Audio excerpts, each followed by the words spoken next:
datang sesuai jangka waktu yang telah ditentukan. Lalu yang terakhir ada yang keempat, liability management theory.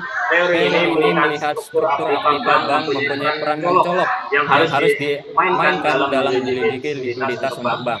Jadi teori ini juga terus melampaui cara pendekatan dengan satu dimensi dan menyatakan bahwa bank juga dapat menggunakan aktivanya untuk tujuan-tujuan likuiditas. Selanjutnya ada penelitian dari Rifki pada tahun 2010 dan Ahmed tahun 2015 menyatakan bahwa untuk mengelola risiko likuiditas yang terdiri dari 3 elemen, yaitu pertama ada pendalaman kelembagaan, yang kedua ada restrukturisasi pengelolaan likuiditas di sisi aset dan kewajiban, terus yang ketiga ada revitalisasi penggunaan instrumen likuiditas syariah. Lalu yang ketiga ada bagian hipotesis. Di sini kami temukan di jurnal ini terdapat 4 hipotesis. Yang pertama, hipotesis 1, likuiditas berpengaruh terhadap kinerja perbankan. Lalu yang kedua, hipotesis 2, likuiditas berpengaruh terhadap risiko kredit. Lalu hipotesis ketiga, risiko kredit memediasi pengaruh likuiditas terhadap kinerja perbankan. Dan hipotesis yang keempat, risiko kredit berpengaruh terhadap kinerja perbankan. Untuk pembahasan yang selanjutnya akan dijelaskan oleh rekan saya. Baiklah, selanjutnya ada variabel penelitian. Yang pertama, untuk variabel independennya yaitu adalah likuiditas.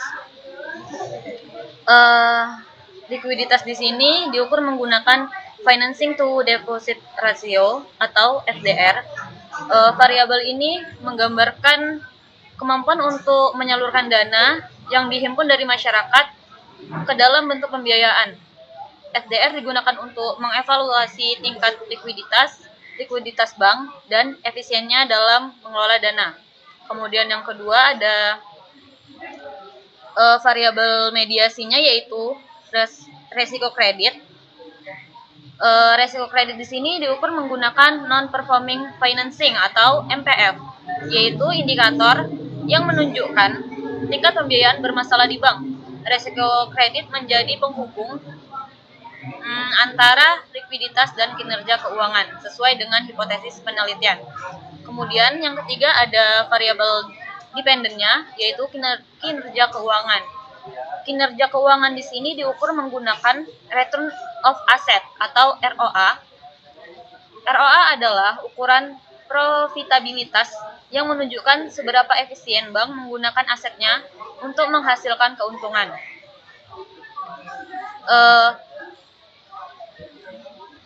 Penelitian ini menggunakan variabel yang relevan dan umum digunakan untuk kajian manajemen keuangan dan perbankan sehingga hasilnya dapat dibandingkan dengan penelitian serupa. Hubungan antara likuiditas, resiko kredit, dan kinerja keuangan juga mencerminkan isu strategis dalam operasional bank, khususnya bank syariah. Next. Kemudian ada kerangka berpikir atau model penelitian.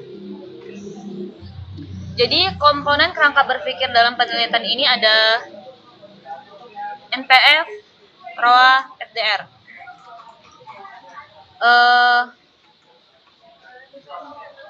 Dalam penelitian ini, likuiditas yang tinggi dapat mempengaruhi resiko kredit, yang pada gilirannya mempengaruhi kinerja bank.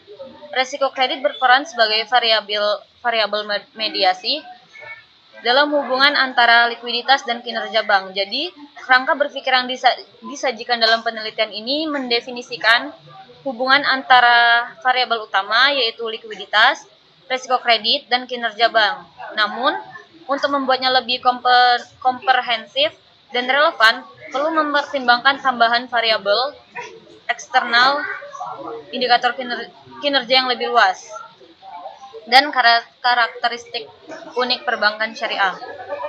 Next. Selanjutnya adalah metode penelitian. Jadi jenis penelitian yang digunakan merupakan penelitian kuantitatif, kemudian populasi dan sampelnya. Untuk sampel dalam penelitian ini menggunakan purposive sampling. yaitu pengambilan sampel berdasarkan tujuan atau berdasarkan kriteria tertentu. Populasinya dalam penelitian ini adalah perusahaan perbankan syariah yang terdaftar di Bursa Efek Indonesia. Kemudian kriteria dalam pengambilan sampel di sini ada dua. Yang pertama, perusahaan perbankan yang terdaftar di Bursa Efek Indonesia dan menerbitkan laporan keuangan pada periode 2013 sampai 2020. Yang kedua ada perusahaan perbankan yang memiliki data lengkap berkaitan dengan variabel penelitian ini. Selanjutnya itu ada teknik pengumpulan data.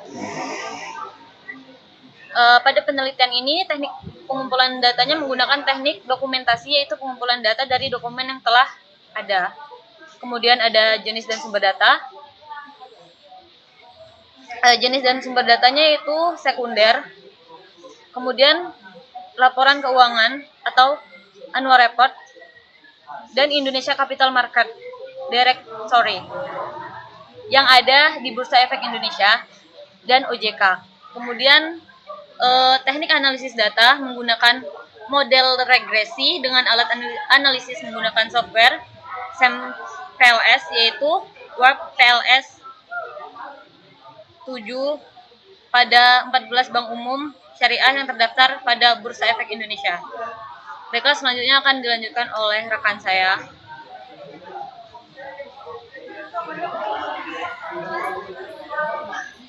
Baik, selanjutnya untuk finding dan rekomendasi penelitian dari penelitian yang akan dibahas kali ini.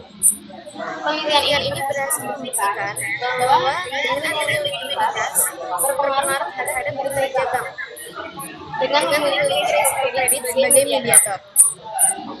Hal ini sejalan dengan komersial lewat teori, yang dimana pada teori kali ini menyatakan bahwa pemberian pinjaman jangka pendek dan produktif dapat mengurangi risiko gagal bayar, sehingga kinerja perusahaan terjaga. Dalam situasi pandemi saat ini, perusahaan dituntut untuk berhati-hati dalam mengelola likuiditas dan menyalurkan kredit, sehingga harus selektif dalam likuiditas dan pinjaman untuk menghindari risiko gagal bayar dan berdampak negatif pada kinerja bank keterbatasan pada penelitian ini. Sehingga berdampak negatif pada kinerja bank. Kemudian, keterbatasan penelitian kali ini hanya meneliti perbankan syariah saja, sehingga sangat terbatas dalam penelitian tersebut. Dan untuk variabel independen lainnya yang mengaruhi kinerja perbankan syariah.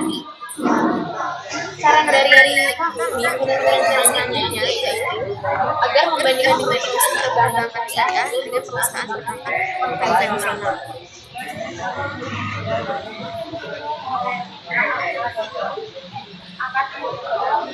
Untuk critical review pada penelitian kali ini berhubungan akan berkaitan erat dengan teori manajemen keuangan dan investasi, khususnya dalam pengelolaan likuiditas, risiko kredit, dan kinerja keuangan bank.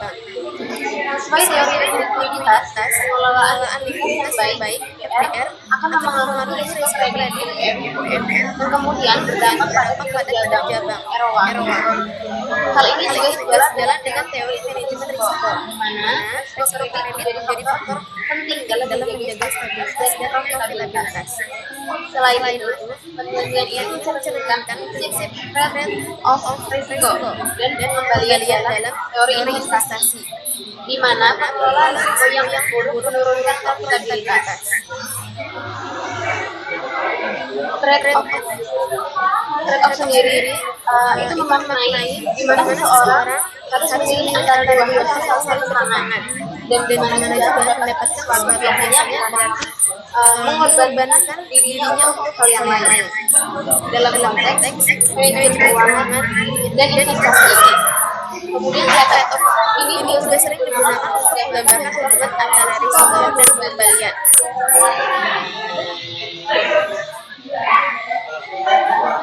penelitian ini juga menyoroti mengenai uniknya pengelolaan likuiditas tanpa bunga serta pentingnya tujuan maksud syariat. Yang dimana tidak hanya berorientasi pada profit stabilitas saja, tapi juga mengandung pada manfaat sosial.